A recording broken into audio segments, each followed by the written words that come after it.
Hello, everybody. Welcome to another episode of the Family Show, the very awesome family show. And with me today, I have Faust Ruggiero, and he wrote a handbook called "How to Fix Yourself." And so, I'm really interested in what brought that about and how you can fix yourself um, uh, easily, I guess. Well, I'll tell you what, Bill. I've been doing this for about 40 years, and I put together a program, process, way of life that worked, helped so many people. So I decided then, all right, now it's time to put that into a format that we could get out there, so that everyone could have a way to do this thing. And it's done pretty well. People are buying it, and people are saying that it's working for them. And when you started out in life, like what made you have the desire to help other people? Um, You Because know, I'm always curious on the path that people took to get to where they're at. Yeah, I was always that guy, that kid that people came to. I listened to people. I love to listen to people talk, so I would listen. And if you listen closely, you can usually give pretty good advice, or at least help them get to where they want to go. So I just did that since I was probably in high school, and then just took off from there. Studied psychology in college and grad school, and came out and started doing it professionally. And over the years of doing it, has there been anybody that has been a really good success story that you've enjoyed keeping in contact with over the years? There's a lot of them. I've been doing this long enough that I saw the grandparents, you know, 30, 40 years ago. Then their kids came, and now I've got grandkids. So a lot of people, when you do this long enough, they just keep in contact, and they'll call on the holidays and all that kind of stuff. It's nice. What are some ways that people can get started trying to fix themselves? Like if they're in a funk and in a depression, what are some good first steps to make? What I tell people is, the first thing you want to do, obviously, is you want to change some things, and you want to be willing to do the work. And it's not horrible work. It's just that you have to be willing to want to do it. And then it's just establishing a starting spot. Let me look at where my life is now. Let me make a list of things I want to change. And then you just start moving forward. And if you can do that yourself, great. For a lot of people, the best way to do that is to get help, get a counselor, whatever it may be. But you got to know you want it, and you got to be willing to do what you have to do to make it happen. I think that's always one of the biggest steps is wanting that change. Because I've talked to some friends before, and they've had to go through some stuff because of court orders or whatever, and it's never worked for them. And I kind of had to explain to them, well, you have to want to have that change in your life. You have to want to give up things that you feel are maybe holding you back. And until you get that desire to do that, you're even if you went through whatever programs, you're not going to keep that change because you didn't want it in the first place. And that's the bottom line. Do you really want it? Because it's easy to look at someone's life and say, okay, I can see you're doing these things wrong, and now here's the things you have to do. But then the person has to be able to say, yeah, I'm willing to listen, and I'm willing to get it started. And it's not going to be something that's a quick fix. If it gets better overnight or in a month, you're probably going to slip right back because you didn't put enough under it to make it last. So you got to be willing to stick with it and say, this is the way I want to live my life from now on. And when you look at people that have come to you, have you noticed ones that have that uh, have that desire, or maybe they don't have that desire quite yet, and you've had to tell them, okay, well, you got to come back when you really, really want it? And I do get those, and sometimes. Once in a while, they leave the counseling situation, but most of the time, they'll hear someone say that, and no one's ever told them, "Hey, some of this problem is you not willing to make some changes." And they hear that, and they say, "Well, no, I am willing." And I say, "Well, here's all the things that we have to do. This is how the kind of work you have to do, and this is about how long it's going to take. Are you still willing?"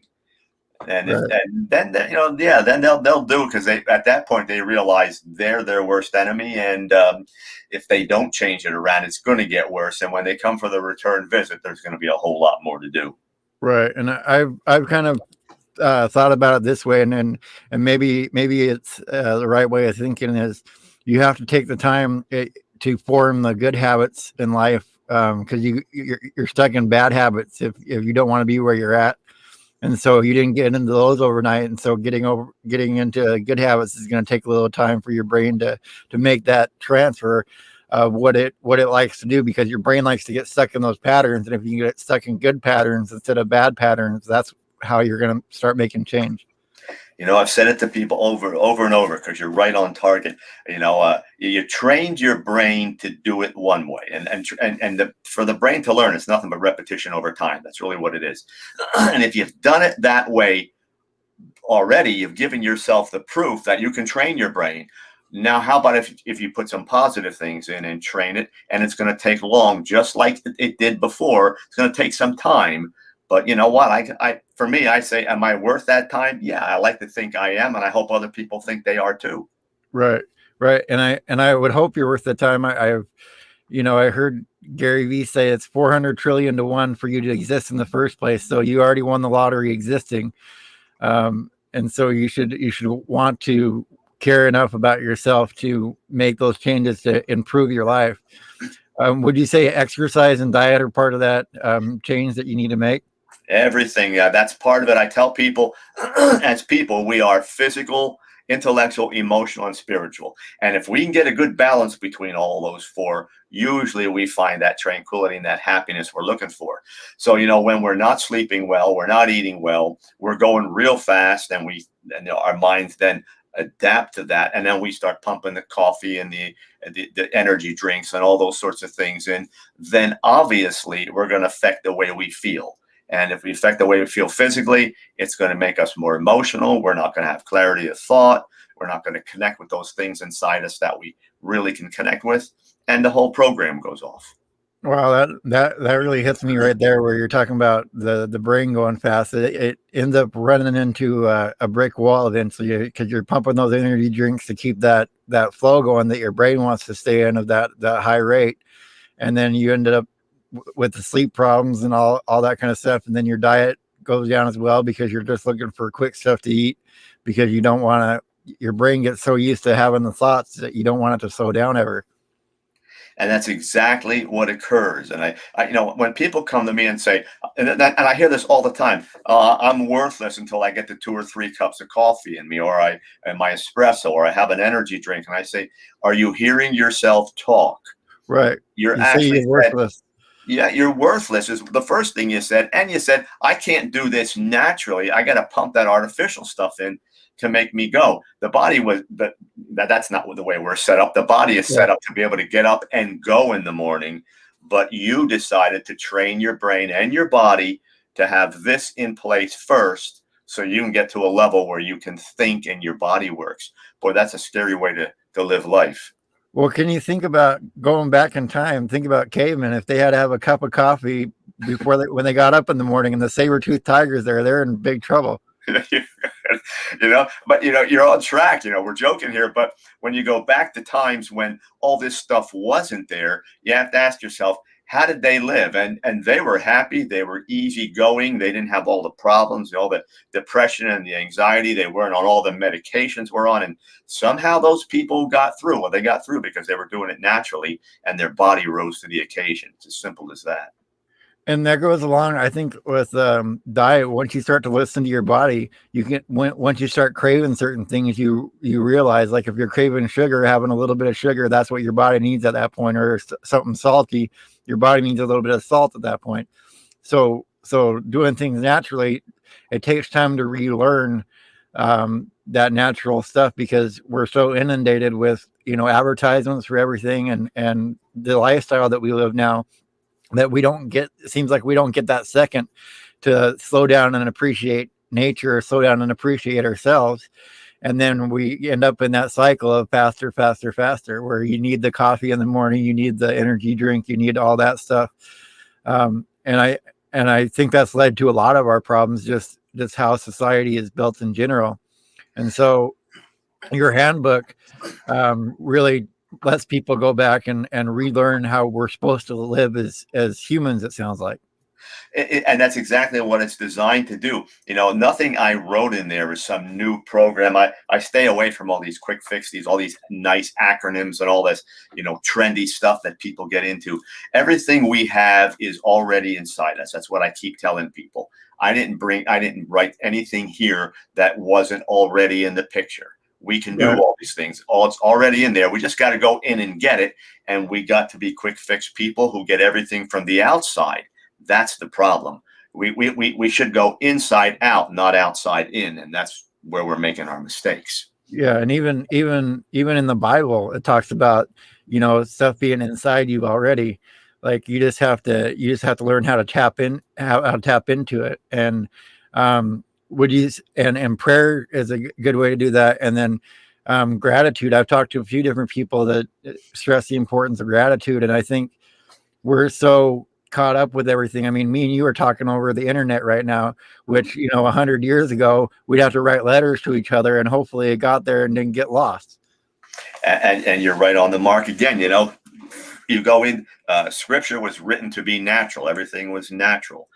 Prayer, meditation, absolutely those things help out. Everything is inside us. But again, we got to stop relying on everything from the outside. The pandemic was a wake-up call, if anything. It slowed us down, and all of a sudden people were falling apart because all the quick fixes weren't in there.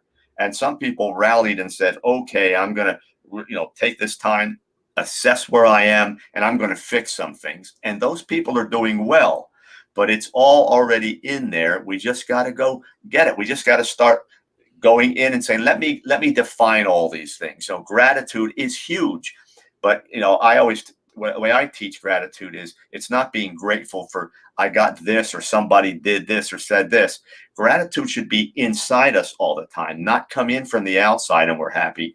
It should come from the inside and wrap itself around the rest of our world. When we're grateful for all those little things that we take for granted, now we're talking about being grateful people.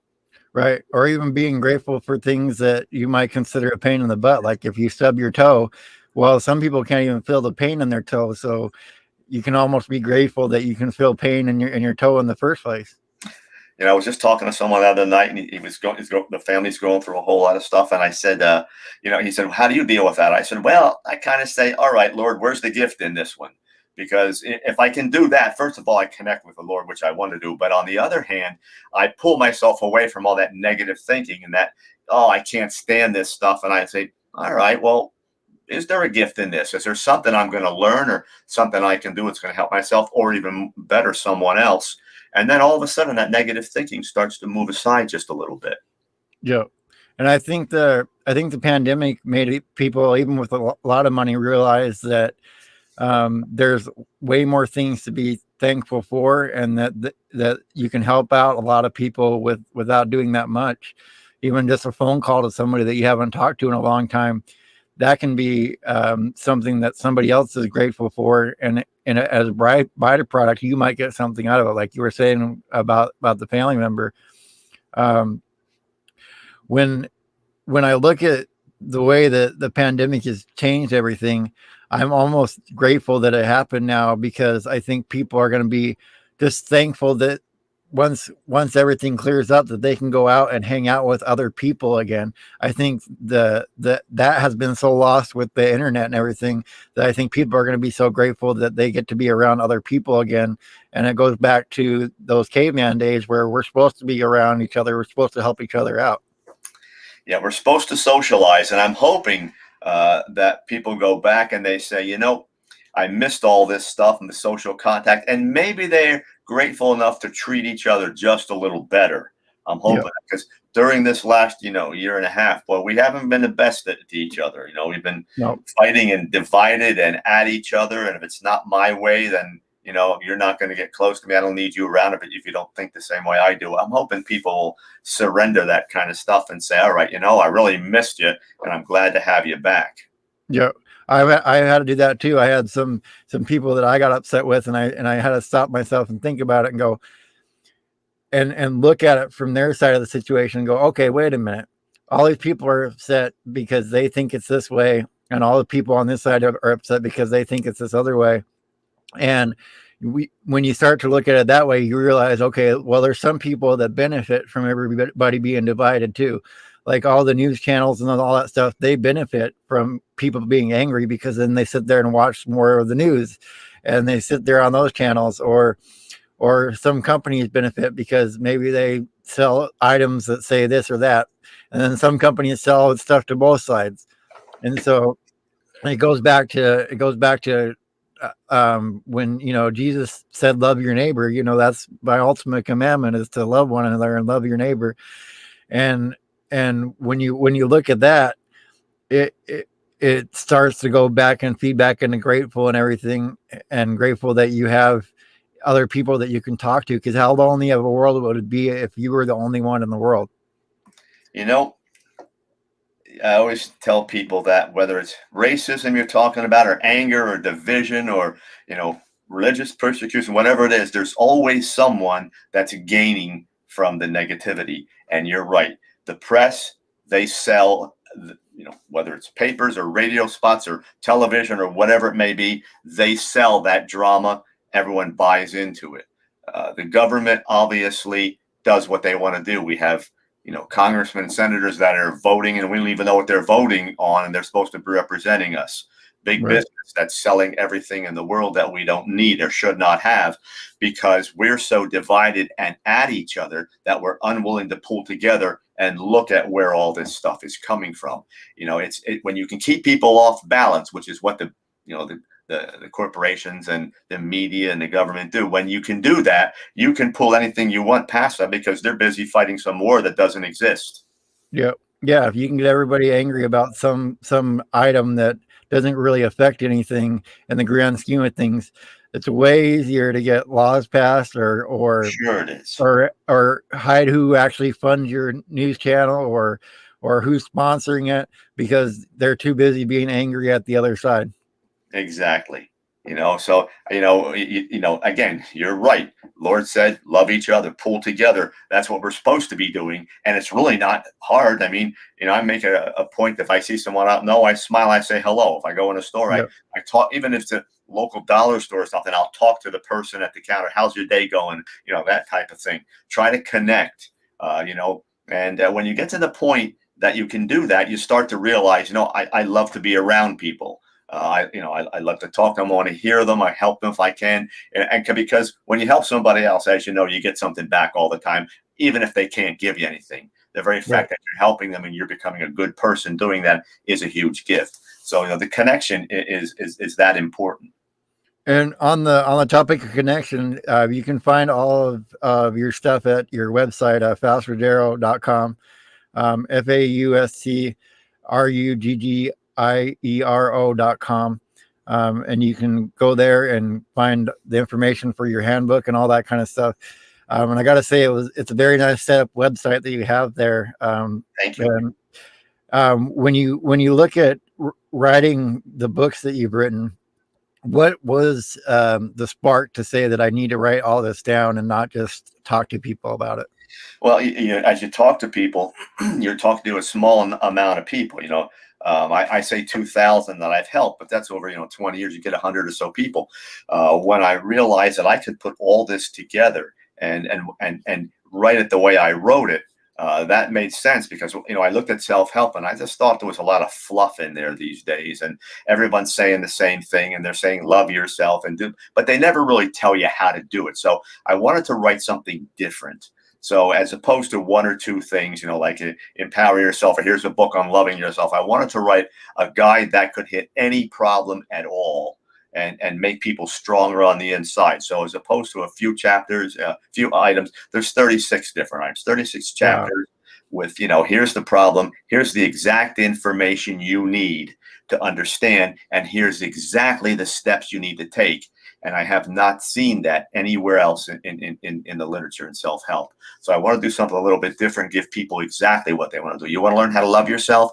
I'll teach you how to like yourself and the world you're creating first. Then loving yourself is a whole lot easier, but no Right. one's telling us those kinds of things. Yeah, they jump right to love yourself instead of Yeah. like yourself, and I think that's a really interesting point of you have to like yourself first. It's kind of like if you're getting involved with another person. You don't jump straight to love. You got to at least like them first. And absolutely. And again, if you're both working with the same type of a format where, I'm coming from the inside and making myself strong and you're both doing that, it's a whole lot easier. But, you got to start from the beginning. And I tell people, you got to get honest with yourself. You got to slow down. You got to start getting your brain working before your emotions take over.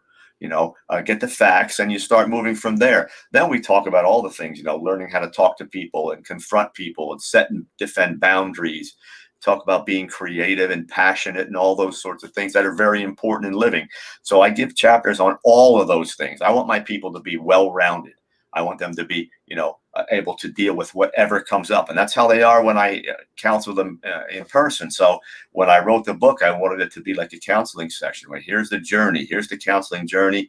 You're coming in confused and conflicted. When you leave, I want you to leave feeling comfortable with yourself, balanced and being able to like your world and then love yourself. Because if you can do that, then you can love the rest of your world. Right. And when you talk about setting boundaries, I know I've had issues with that myself, feeling like I have to please everybody. And I think when you get into that mode, people end up respecting you less overall.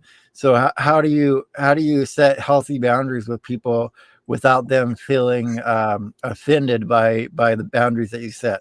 Well, and that's the key. You have to be strong enough to say, the boundary I'm setting is appropriate for me. It's a healthy boundary. I always call the other folks the boundary thieves. They're going to come over and try to push past that because that's what people do. And I just tell people that setting them is easy. Defending them is a different story. And people pleasing never helps. I have a chapter on boundary setting and on people pleasing because they really get wrapped up together. You may actually lose some people in your life because you won't let them cross your boundaries. But if they want to cross them and they know you don't want you to, I'm not sure what kind of friend you had to begin with. Right. Right. Sometimes you're actually weeding your life out here. So, and I'm a person who I've always believed that you have 2, 3, 4 good friends. You're great. You don't need 30. You don't need to be the popular person. If you have a couple, 1 or 2 that really understand you and are always going to be there for you and you're willing to do the same, you're in a good place. The people that violate the boundaries the most are the ones that are closest to you, so, but I tell people, state the boundary, defend it by saying, if this happens, either I won't be around you or I'm going to change this part of the way we work together. And you have to be okay with that. A lot of times they'll violate, you'll enact the sanction, so to speak, and then they'll come back and say, you know what, I agree, I'm sorry. And then you actually have a friend who wants to respect those boundaries because, as you said, they start respecting you. No one respects you while you're people pleasing. That Right. becomes a survival mechanism is what that does. Right. And I think that leads into like where people go, well, not all women hate a nice guy. Well, it's when you don't have boundaries. I think that's where that gets it changed is you can be a nice guy, but if you don't have boundaries as a nice guy and whoever is with you runs over you, over time, they're not going to respect you anymore. No, they're not. They know that they can do that. They know they'll get what they want, and in the end, you'll still be there to take the beating. So, what's to respect? You're right. So I always say, just do what's healthy for you. You're not looking to hurt anybody else, but you don't want to be hurt either. Right. Exactly. And is there any books that you have that are besides the 2 you mentioned that are out there that people can go and check out? No, at the moment, I'm getting ready to write the Fix Yourself Handbook 2. I want to get the first book to help people change their lives. But what happens is people change them, and then they get to the new place, the higher order place, and they don't know how to live there. So right. The second book I want to do is to help people stay at the new level. So again, something you never see in self-help literature is the book that says, okay, you made the changes. Now we're going to help you live there. So that one is one I'm just starting to work on now. Right. And I like how you combined all of, the mind, the body, and spirituality all in the same book as well. Cause I think if you don't have a balance of all of it, it's gonna fall apart. And I didn't have spirituality until real recently. And that has made a big change in how I view things. And instead of trying to do it all myself, I can go in prayer and say, okay, this one's out of my control. It's all on you, God, and I'll let you take care of it, and I'll keep doing what I'm doing every day, and not put my worry on myself anymore. And once you connect with the spirit, because that's the other part of love. People have this idea that it's this hallmark thing. It's the heart that loves. The heart pumps Right. blood. That's what the heart does. The head gets wrapped up in emotions and confusion. Love really comes from the spirit. That's where it comes from. That's why it can be unconditional. That's why it can be giving for free. And once you get into that point and get that balance, and you get your faith, and you understand what's inside you, then your love is a whole different story. Then you know how to love another person and what to look for from them. And if you both have that spiritual connection together, and you get to the point that you've worked long enough to get there, that changes things completely. Yeah, it changes it a lot. And like I like to say to everybody is stop waiting for life to happen and make life happen. And you made life happen over 40 years doing this, helping people, and then writing 2 books. Um, what are some tips that you can leave with people if they're struggling with finding somebody that's compatible with them? What I always tell people is, don't look for compatibility out there until you yourself feel comfortable with the person you are. What that will actually do is put you in a position to find another person. But we go out there blind. We're trying to get someone to complete us, and we don't even know who we are yet. Get in there, get to know yourself, yeah, fix all the things that aren't where you want them, create the person you want to be, and then that's the person you're taking out and then into the world. Then at that point, you're pretty well, you're solid in yourself. That's when you're going to find the right person.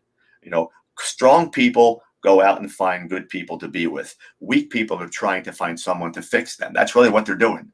Right. So don't look to fix anyone else to fix you or complete you. Go out, be that person who can survive in any condition on your own. Then go out and appreciate someone else as opposed to needing them. Yeah, and that's another one of them hallmark things is that you got to find somebody that completes you instead of you being happy with yourself in the first place, and then somebody else can, instead of completes you, how about compliments you? That's probably a good way to look at it. That's the way you want it. You want to be able to share the world together. And if that person leaves or passes or goes away for sabbatical for a year, they go to another country and do something, you should be able to be fine yourself and not be crying yourself to sleep at the end of the day, or drinking, or doing whatever you do to fill the time in. Yeah. Again, be strong first on the inside, and again, it's a comfortable way to live. It's getting up every day knowing pretty much what you're doing and how you're feeling, and being in control of that. And I ask people, wouldn't you want to have that first, or you want to hope that someone else is going to always be there the way you need them to, so we can keep your world where it needs to be? It's a real fragile way to live. Yeah, I agree. I agree 100%. And I want to thank you for being on today and being here. And it was a really good conversation. And when you get that next book come out, I'd love to have you back on again. I'd appreciate it. I'd love to be there. This was nice. Thanks for inviting me. Oh, no problem. Thank you for being here. And everybody else, I will see you in the next episode.